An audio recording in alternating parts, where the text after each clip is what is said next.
Over the past few months, the internet has been blowing up, pun intended, over the dichotomy between the Barbie movie and the Oppenheimer movie. Two movies releasing on the same day that couldn't be further apart from one another. Kind of like how Doom Eternal and Animal Crossing were releasing on the same day back in 2020. And as of recording this, I haven't seen either of them yet, so Nuclear Reactor, how were the movies?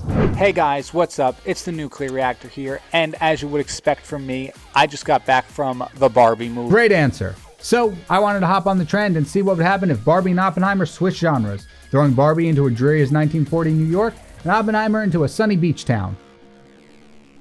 This might be one of the stupidest ideas I've ever had. Let's get started.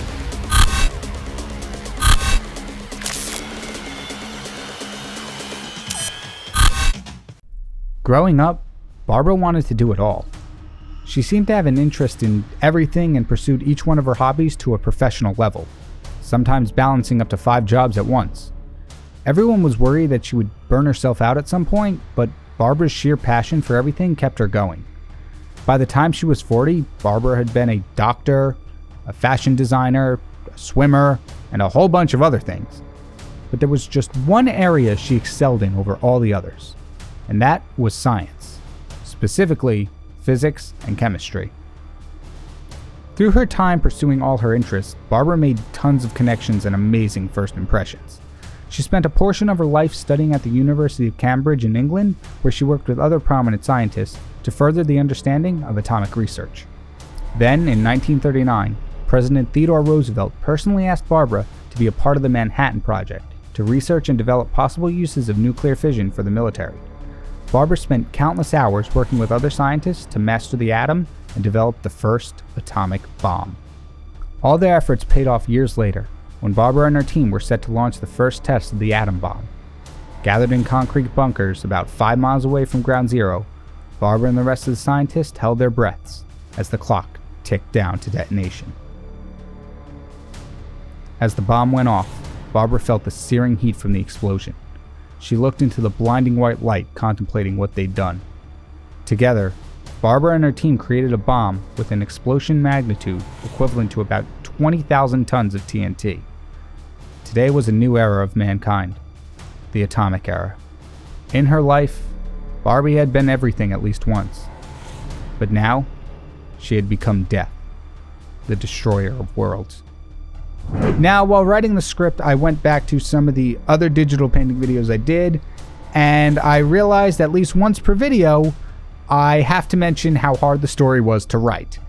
And forgive me as I do it here as well, because I didn't really know where to go for Barbara's story, for 2 reasons. One, because Barbie, the character, doesn't exactly have like an origin story or a past. It's a toy line, from what I could find, where it was basically a girl can be anything she wants to be, she has the options.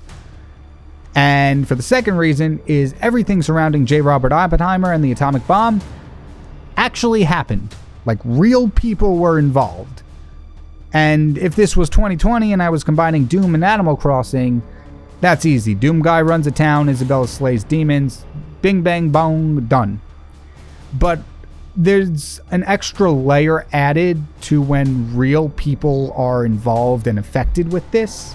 And so I didn't want to go just switch out Oppenheimer for Barbie and just have history play out as it is, because that's not really creative.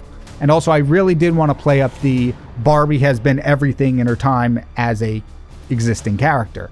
And I think it's cool that I worked it in there, like, oh, she's made connections and then met with the president who got her to do the Manhattan Project, and then history played out from there. So it was a little different, but like, overall, I wanted to keep it historically accurate while not making it the actual historic events themselves. Art-wise, though, I really like how it turned out. I think I might like Oppenheimer a little bit more, as you'll see in the next drawing, but I really like how it turned out, especially because I've been working on ways to get more detail into my pieces. So I decided to draw some patterns on Barbie's clothing, and I decided to go with a plaid pattern, and it was a lot simple once I broke it down into the shapes. It was just 2 blue layers, both on multiply, and so at 50% opacity, so when they crossed over, the intersections were darker than the rest of the pattern. And I think it turned out really well. The shoulders, where the body curves, the lines are a little wonky over there, but in the overall piece, I really like it. Also, I had an idea to add like actual scenery behind the both of them when I finished, and so they're not in the screen recording, which I regret a tiny bit because I did put a little bit more work than I expected into them. So like that was like another 30-ish minutes to the recording, and I would have liked to seen that in the future. I would like future of me to have looked back and be like, oh, so this is how you did the process for the background. But honestly, not a big deal. The important thing is a 1940s Barbie right here. Let's take a look.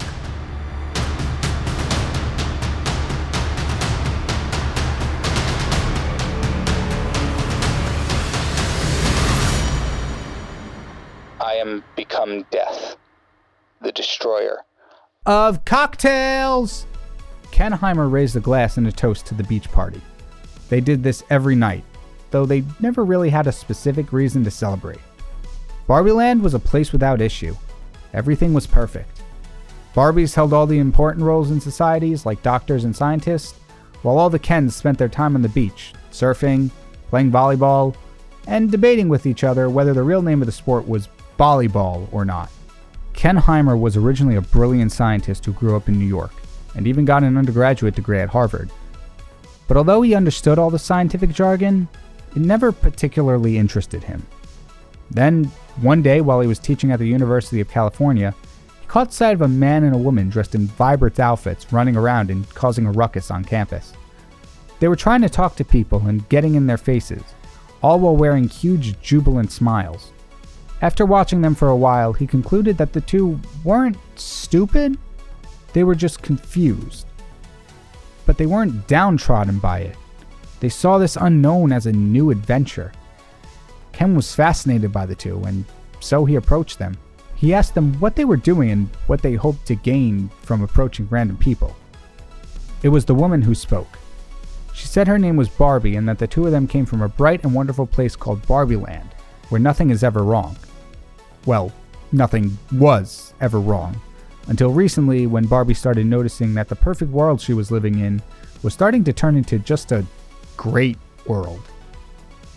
She said that an older, wiser woman on the outskirts of her town, who also happened to be named Barbie, told her to come to the real world to find the answers as to what was going on.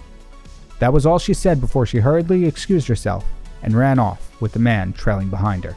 Ken stood there for a long while after the two left. Nothing the woman said made any sort of scientific sense to him, and that fascinated him. She spoke of her home as if it was part of a different realm, a different universe that was adjacent to his own. He should have written everything she said off as a side effect of some kind of substance, but he wanted to know more. He went home that night and spent hours researching Barbie and Barbie Land, but came up with nothing except for the toy line that he was already familiar with. The sun was starting to come up when he decided to throw in the towel and go for a walk. It was in the early morning light that Ken found what he was looking for. As he was walking across the street, a pink convertible flew down the road, running the stoplight and nearly hitting him. The driver managed to brake just in time, and Ken saw the woman and the man that he talked to the day before. It was now or never. He began nearly yelling at the two, asking them to tell him more about the Barbie Land they were talking about. But they said no. Barbie had a frantic look in her eyes. She told them they didn't have time to stop and chat, that the portal back home was going to close soon, and they needed to get back. They didn't explain Barbie Land to him. Instead, they offered to take Ken there and see it for himself. Ken didn't need to be told twice. Against the better judgment that a more sensible person would have had, he hopped into the back seat of the convertible next to the guy who seemed to be attached to Barbie's hip, and the three of them drove down the street into an alleyway where a huge pink ring of glowing light sat.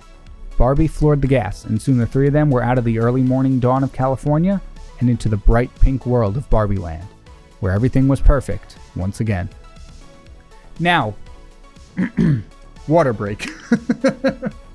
Now, between the two drawings I think Ken here is probably my favorite, both art-wise and story-wise, because, and here comes my catchphrase, the story, I didn't know exactly where to go for it at first, because I'm like, well, I put Barbie as as a stand-in for Oppenheimer.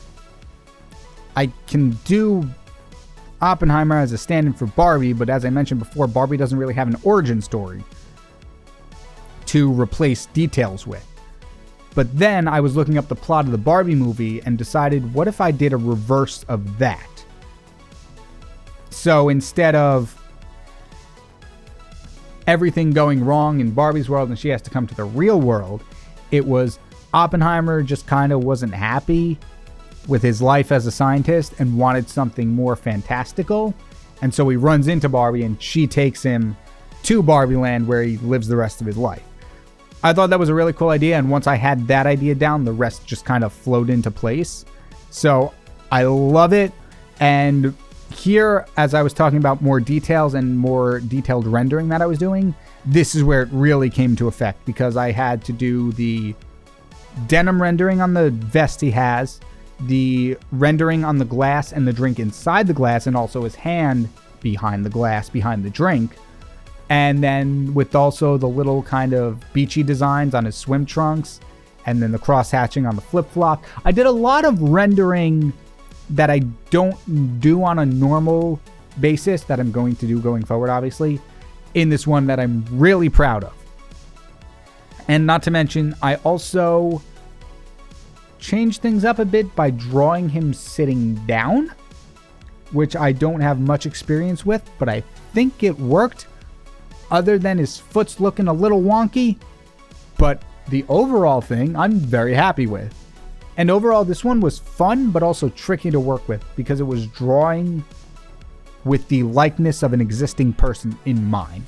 Barbie was, I went more for the doll instead of Margot Robbie, so it was a little just like, I was able to take creative liberties. But with Oppenheimer, he has an actual facial structure that I was trying to follow for the entire art piece. But with that being said, let's take a look at Oppenheimer.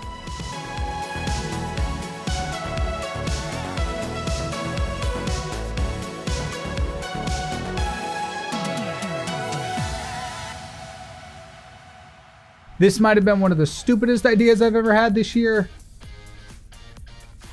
but also one of the most brilliant ideas I've ever had this year. I love how both of them turned out, especially Oppenheimer. That might be one of my favorite drawings of the year. And I was really proud of Nimona as a superhero. So that's telling you something. And I love the texturing I did the clothing of both these. So going forward, I'm going to keep trying to do more of that, because I really like how the plaid and the jean or denim turned out for this one.